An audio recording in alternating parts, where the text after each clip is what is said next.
People don't cross your boundaries because they're bad. They cross them because you don't set them. Hi, if you're new here, these are my socials. Make sure you follow me and subscribe to the channel. Leave a like and leave a comment if this video resonated with you and added value in your life. So basically, I wanted to shoot a YouTube video since days now and I was just procrastinating. So I just decided to start shooting from wherever I am, in my bed. In today's video, I really want to talk about boundaries because, honey, you need to have them if you don't already. Now, you may think that boundaries are hard to understand, but they are actually hard to hold for your own self. Now, why boundaries feel difficult to create? Let me talk about it. Number one is fear of being disliked. A lot of people fear that if they, because they don't have boundaries, and if they start creating boundaries, people will think that they're selfish, rude, and cold, and they fear that people will reject them. Okay, let me debunk this. People respect people who have boundaries. Number two is that people fear the conflict. They think that if they create boundary, it may create a conflict between whoever. Number three is conditioning. So there are certain people who are praised for being, adjusting, helpful, and very understanding. Now, while these traits are really nice, you do not have to always do that. There is a difference in people pleasing and being actually understanding and nice. You can still be nice and understanding and helpful while having boundaries. Number four is guilt.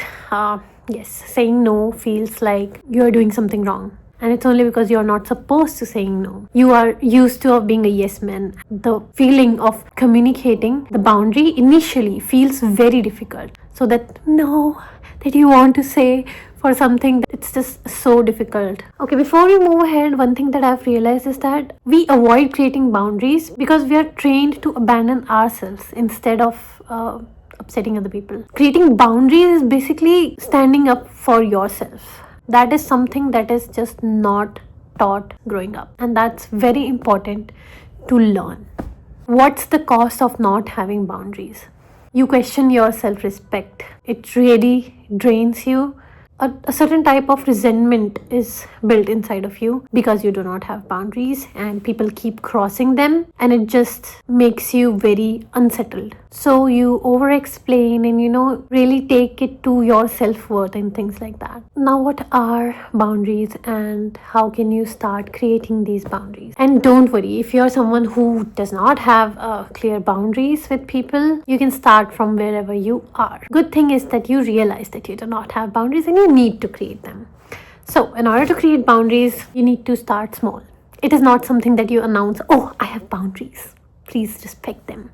No, don't do that. That's not how it works. Say less. Don't over explain things. You don't owe explanations to anyone. Why do you have certain boundaries? Just like communicate them clearly, and that's it. Done. Also, when you start creating boundaries, expect the discomfort, because when you create boundaries, some people initially take it and respect it, but some just are suddenly taken aback, like what?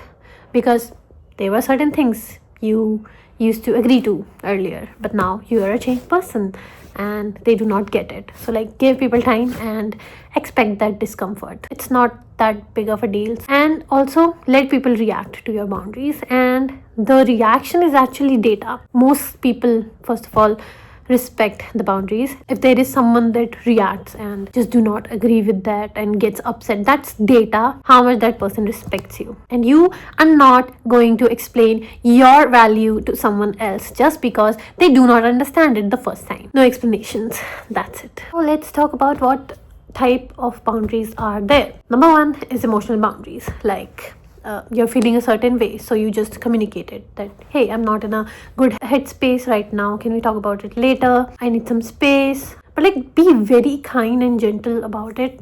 Don't be rude. Just a plain statement. Then there is time and availability boundaries. So 10 p.m. does not work for me. Can we plan it for 8 p.m.? I cannot commit to this right now. I think people should have time boundaries. You cannot be available for people all the time, and people need to understand it. Time is very precious. Everyone should protect it. Then we have relationship boundaries. I'm not comfortable with this. Can you please give clarity over this? This is not something I can tolerate. Things like that. It tells people how to treat you before the resentment teaches them over time. Then there are physical boundaries, which are very important. You cannot touch me like that. You cannot comment on my body in that way. That doesn't sound good. Can you please step back? I don't feel good. As simple as that. And when it comes to the physical boundaries, you do not owe politeness to other people. In order to communicate physical boundaries, I feel like you have to have that, browbeat when you say it. People need to know that it was a boundary that they crossed. Then we also have work boundaries. I'll take this up when it's my working hour. That is outside my role. Can I please have it in writing for future references? Professional boundaries are not at all attitude or arrogance. It's clarity. Be very polite and neutral when you are setting them. And you know what? There's also one more very important boundary, and it is walking away. I did not like how XYZ behaved. I will not tolerate it. I've tried to communicate it, but you do not understand. I will step back now. I'm sorry, but I'll be choosing myself here. And do that unapologetically. Always have that self-respect of being able to do that. So out of all the boundaries that I talked about, you do not have to be perfect with your words, okay? Just communicate them in wherever way you can. And that discomfort you feel before communicating, that does not mean that you're wrong or anything. It just means that a boundary is being crossed and you need to communicate that so that it doesn't repeat in future. It's healthy actually in the long run. The right people do not get shocked by your boundaries. It only shocks the people who were benefiting from you not having any boundaries.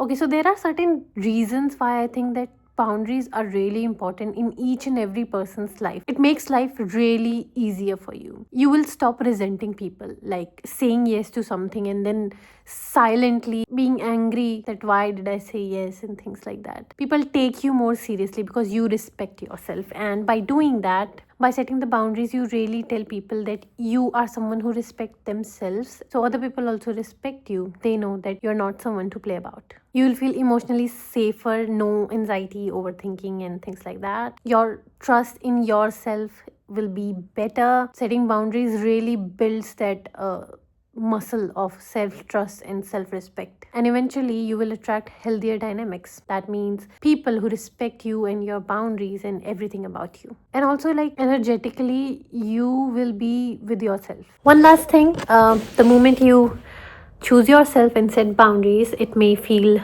lonely at the beginning, but the loneliness is temporary. But the self-respect you gain after that, it lasts. It was a pleasure explaining this to you. My name is Adisha, and I'll see you in my next video. Till then, set boundaries.